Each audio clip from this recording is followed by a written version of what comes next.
All right, Rob, this is interesting. You're the lead lawyer on this Obamacare challenge. The Supreme Court has agreed to hear it.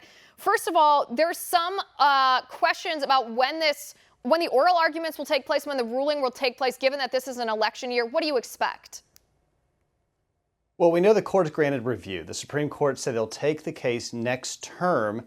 And because it's one of the first cases the Supreme Court has agreed to consider in the term starting the fall, it's highly likely the case will be heard either in October or November. We just don't have an exact date yet. All right, so talk to me about the argument, because your argument, I believe, is twofold. It's not just that the individual mandate penalty is unconstitutional since Congress zeroed out, or not just the mandate is unconstitutional since Congress zeroed out the penalty, but that because the mandate is unconstitutional, that should render the entire law to be unconstitutional as well? Explain that to us.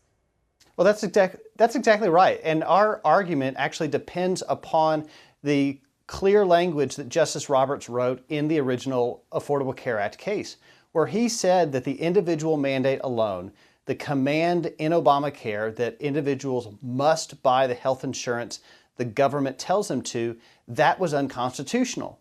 But because there was this separate penalty that generated revenue for the federal government, the Supreme Court then said, well, we can construe that all as an exercise of taxing power. Now, we know the penalty was eliminated, and so now it does not generate revenue for the federal government. So the only thing that's left is the individual mandate, which the Supreme Court has already said is unconstitutional. And furthermore, the entire premise of the Affordable Care Act was the individual mandate.